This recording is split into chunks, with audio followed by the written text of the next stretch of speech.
Hello, everyone, and welcome to part 3 of my DIY Sisterlocks journey. This is also great for people who want microlocks as well, if you're interested in establishing them yourself. This technique is perfect for both Sisterlocks and microlocks. So, what we're doing in this video is focusing on the back. So if you haven't seen part 1 and part 2, part 1 was focusing on parting and sectioning. And as you can see, I'm going back in and still cleaning up parts. Part 1 was more so just creating the sections you see already. But those were done with just my nails, just a quick, I guess you could say finger parting sort of thing. But now we're going in and we're cleaning up the parts even more with, I believe it's called an African parting tool. That's what it was called when I purchased it, but people are finding them in different places and they're called different things. But this wooden tool is a lifesaver. I use it for all my establishments and I use it for box braids. It just helps get the parts a lot cleaner than like the rat tail comb. That rat tail comb is okay, but it's not nearly as sharp as this one. Now you do have to be careful with the African parting tool because like I said, it is sharp. So if you don't have experience with things like that, like I have experience with sewing, hand sewing things. So if you're not good with needles or sharp objects, I would not recommend using it on yourself. Because you can poke yourself, you can stick yourself, and we don't want that. But if you feel comfortable with parting your own hair and if you have experience doing that, I say get it because it definitely helps.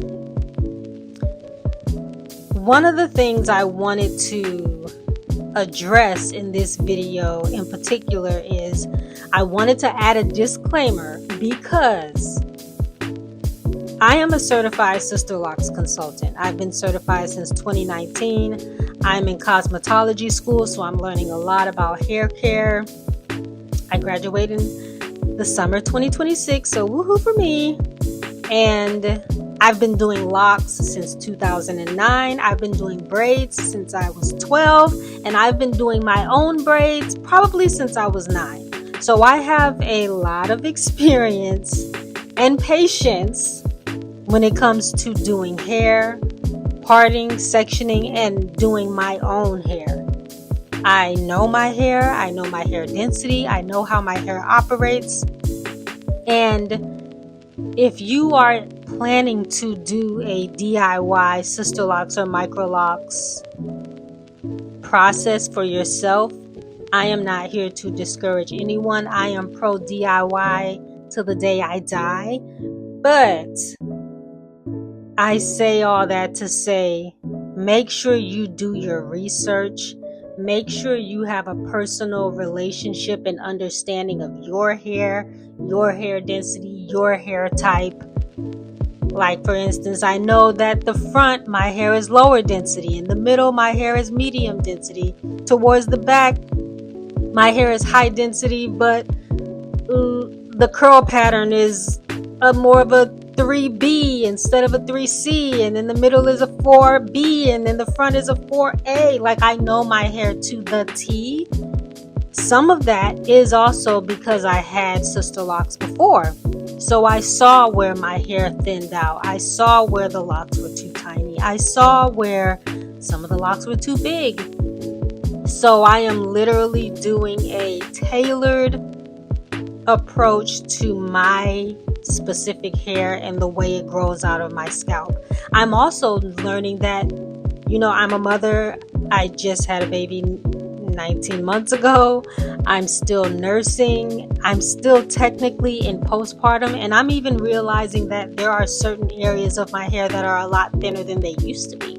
I didn't even think I was experiencing any postpartum shedding, but when I look at my hair, I'm like, it was a lot thicker in this area before. So I'm even making adjustments to that as well. So I say all that to say, just make sure you do your research and just take some time to learn your hair. Do not skip the test locks portion. That's in part 1 where I just talk about test locks. Make sure you get your test. Make sure you, if you don't get the test locks, to do your test locks yourself, and put them in different spots of your head. Don't just put them in the front. Don't just put them in the back. Put a couple in the front. Put a couple to the side. Put a couple wherever you can, and especially areas that you might think are concerning, just so that you are on top of it and you understand how your hair is going to operate. Keep those test locks in for at least 2 weeks. At least 2 weeks. Wash your hair twice. I went through three sets of test locks during this journey, and that really helped me realize when it was time to lock my hair. Once that first set of test locks washed out after that first shampoo, I was like, okay, nope, not time yet. So just understanding that, learn your hair and make sure that you just know what you're getting into. I also recommend, for those of you who are interested, take the Sisterlocks training.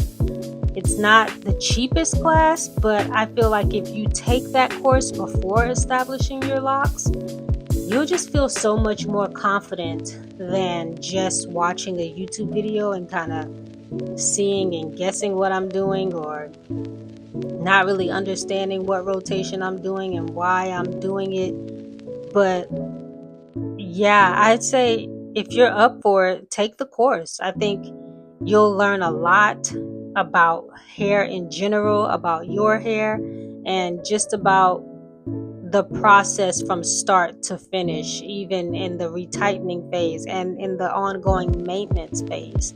All those things matter. So this is not a sales pitch for Sisterlocks. I'm just sharing it because I think it could actually help, and knowledge is power. But yes, we are moving right along with the back. The back, I will say, it was definitely more difficult than the front. Definitely more difficult than the front in terms of my stamina. I felt like it was a lot easier to line the back up once the front was done, because the grid is just kind of falling into place. But in terms of like, okay, this position right here, my arms, my upper arms, my back, everything was in pain. This is like day 5. What day is this? This is probably day 4 right here.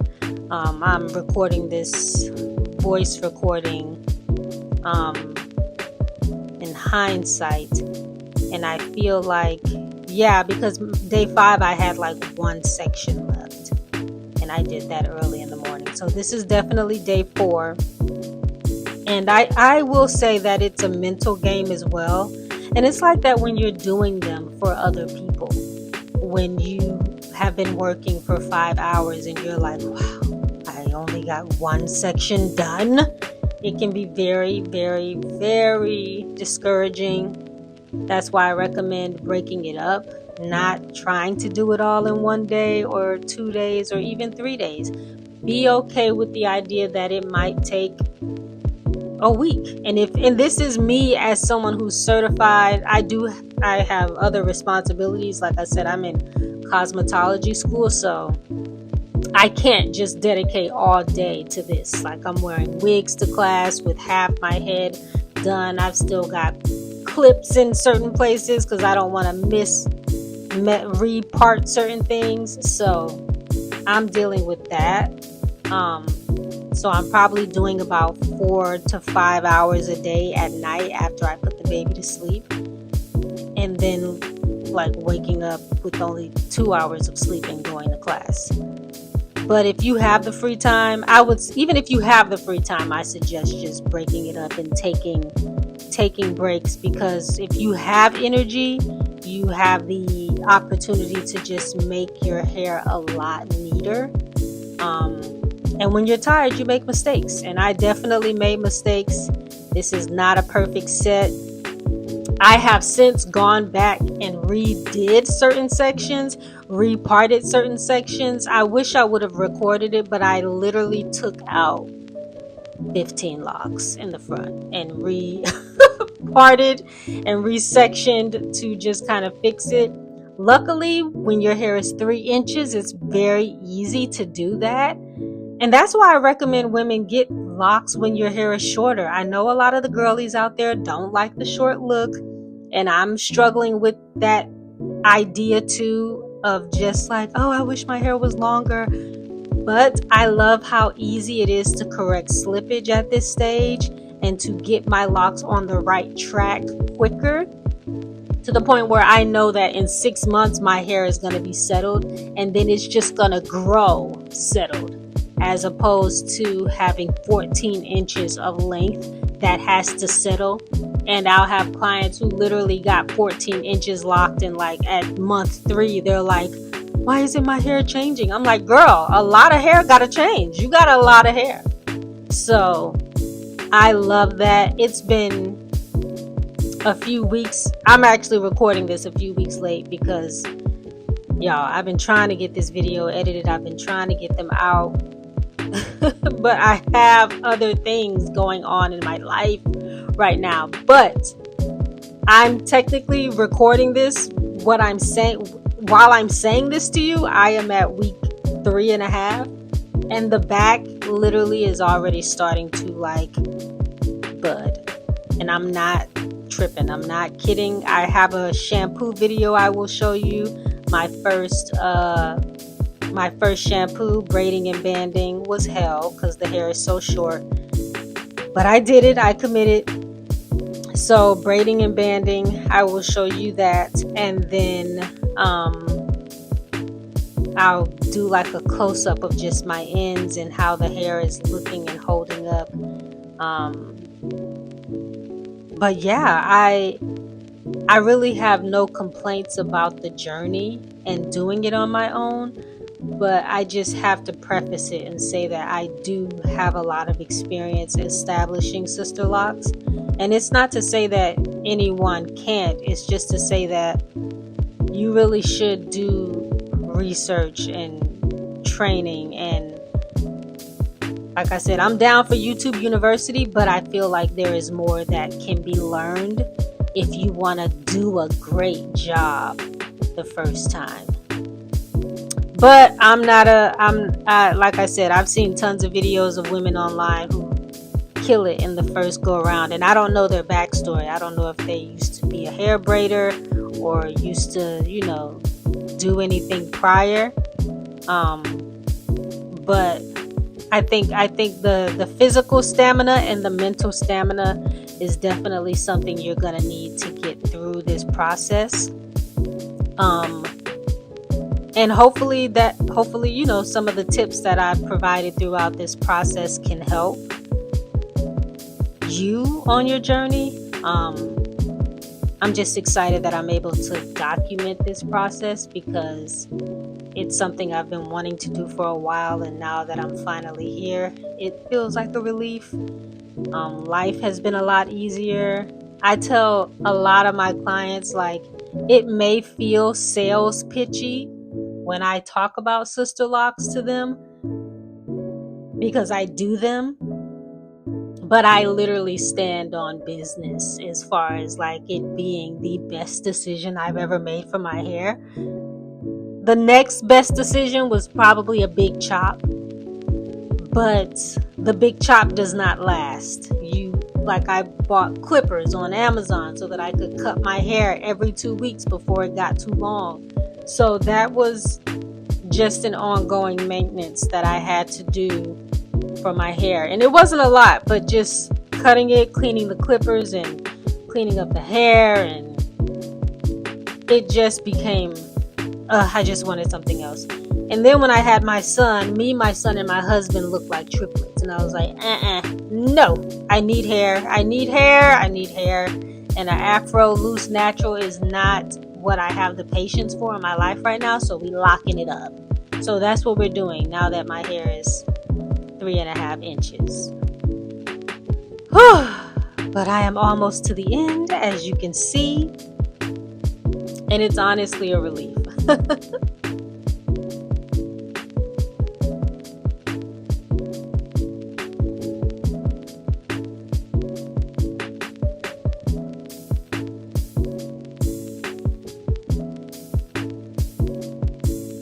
Now, a few things to wrap up this video as we continue on our DIY journey. Some things I tell my actual clients, I'm going to reiterate to you and to myself as a reminder to not slack off on the investment of time. I didn't invest a ton of money, but I did invest a ton of time into this. Braiding and banding is essential. Braiding and banding every shampoo. I say anytime your hair is going to be exposed to an excessive amount of moisture, or if your hair is going to be submerged underwater. So that means if you're going swimming, if you are taking a shower and you're going to be wetting your hair, if you like to get in the sauna or the steam room, you don't have to braid and band for that, but you need to either have a shower cap with you or some type of protective headgear like a swim cap or something to protect your hair from unnecessary added moisture. You never want your hair, I say, loose and wet at the same time. When your hair is wet, it is braided and banded, and you keep those braid and bands in until your hair is completely dry, and then you take it out. It is annoying. It is excessive. I don't like to do it either, but it is necessary. And you do not stop braiding and banding until your hair is mature. Until your locks have settled, I'll say. Maybe not mature, but settled. I personally recommend until your locks are mature, because settled doesn't mean that they won't unravel. It doesn't mean you can't get slippage. It just means you're less likely to get slippage. But I noticed that when people get to the settled phase, they start to slack off, and then your locks start to take a turn. I'll have clients like, why is my hair so frizzy? Frizziness is natural, but braiding and banding can subdue the frizziness while your hair is going through transitional phases. Oh, I work out a lot. My hair is unraveling here and unraveling there. Well, if you work out a lot and you know you sweat in your scalp and on your forehead and on your back and on your neck, you need to braid and band somehow. Not saying you got to do one of the people in the comments said I look like Angelica. So annoying, but it's true.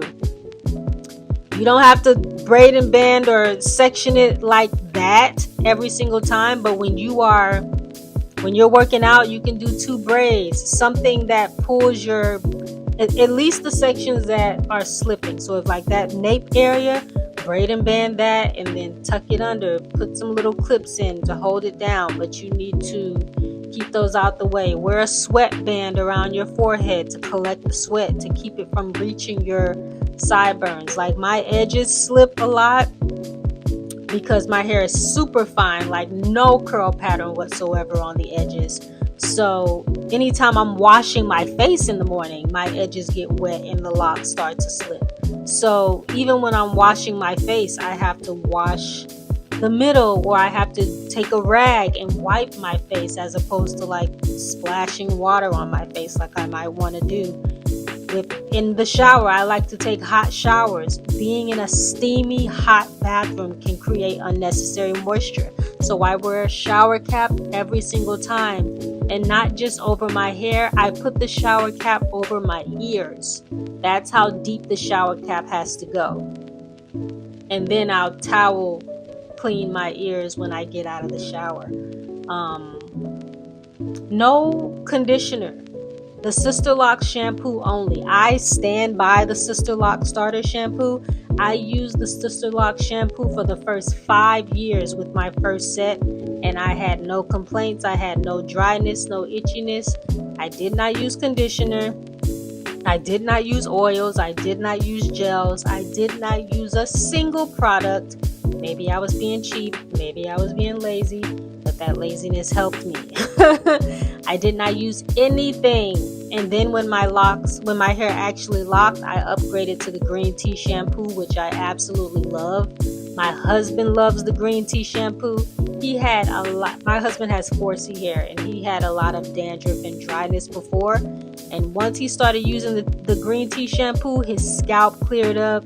And now that's the only shampoo he uses. Like when I cut off my hair, I wasn't buying as much. And he was like, yeah, I need you to get that. I need you to get that for me now. So my husband is a true testament to someone who uses it for scalp related issues. I personally haven't. I don't have any dandruff or dryness, but I definitely just love the smell. And other than that, you can style your freshly new locks. I don't recommend over styling. Less is more. No oils, no gels, no nothing. I say just leave your hair alone. That is what I'm going to do. I'm going to leave it alone. I'm not going to be dropping tutorials of all these styles every week. I just want my hair to lock. I want it to flourish. I want it to be healthy. I don't want any unnecessary tension. And when she is healthy enough to style, I will style her. But right now, we're going to keep it short, keep it cute, keep it simple, and that's about it. I hope I'm not missing anything. But drop in the comments if you have any questions about the Sisterlocks journey, the Microlocs journey, and what to expect or how to further prepare. And I will chat with you later. Bye.